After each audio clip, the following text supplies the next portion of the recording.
This is my 4 ingredient easy tomato ভর্তা। As the name suggests, আমাদের লাগবে 4টা টমেটো, 250 গ্রামের মতো, 3টা বড় রসুনের কোয়া, দেশি রসুন হলে 4 কোয়া, আর 4টা শুকনা মরিচ, সাথে কাটা পেঁয়াজ 100 গ্রামের মতো। আমার অ্যাঞ্জেল অফ আ ওয়াইফ আমার জন্য এই কাজটা আগায় রাখছে, তাই আমার টাইম কম লাগলো। জাস্ট লাইক লাস্ট টাইম, আমরা আমাদের সবজি, ইন দিস কেস টমেটো, খুবই ভালো মতন ধুয়ে নিব and then will go straight into prepping. টমেটোর প্রেপটা খুবই সহজ, শুধু তলার দিকে একটা এক্স মতো করে কাট দিয়ে দিবেন, বেসিক্যালি একটা ক্রসের মতো হবে। এটা আমাদেরকে পরে টমেটোটা ছিলতে হেল্প করবে। আর আমরা টমেটোর মাথাগুলো জাস্ট খুবই পাতলা করে কেটে নিব। এরপরে রসুনের কোয়াগুলো চাকু দিয়ে হালকা চাপ দিয়ে ছাল ছিলে মাথা আর লেজ ফেলে রসুনের 3টা কোয়াকে আমরা আস্ত রাখবো। এখন একটা কড়াইয়ে টমেটো গুলো দিয়ে রসুন গুলো দিয়ে হালকা একটু তেল এবং একটু লবণ মাখিয়ে আমি একটা 200 ডিগ্রি সেলসিয়াসে প্রিহিট করা ওভেনে 10 মিনিটের জন্য ঢুকিয়ে দিব। আপনার যদি ওভেন না থাকে আপনি এটা চুলায় মিডিয়াম হিটে ঢেকে 5 মিনিট রাখলেই সেম কাজটা হয়ে যাবে। বেকিং বা চুলায় দেওয়ার পরে টমেটো গুলোকে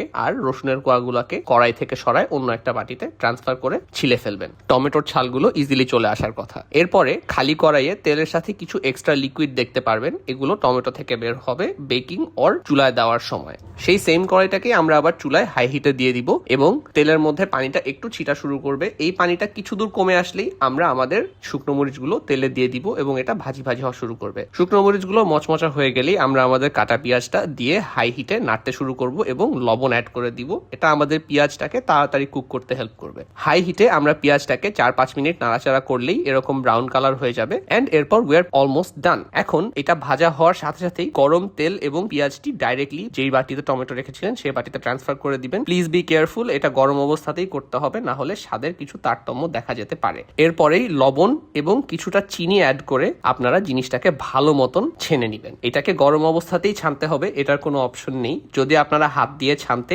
স্বাচ্ছন্দ্য বোধ না করেন, খুবই সহজে কাঁটা চামচ দিয়েও জিনিসটাকে ভর্তা করে ফেলা যাবে। And that is it, you are done. পুরো প্রসেসটা আমার সব মিলিয়ে 20 মিনিটের মতো সময় লেগেছে। আপনি যদি চুলোয় করেন তাহলে 15 মিনিটের মধ্যে করা সম্ভব। Let me know if you guys enjoy.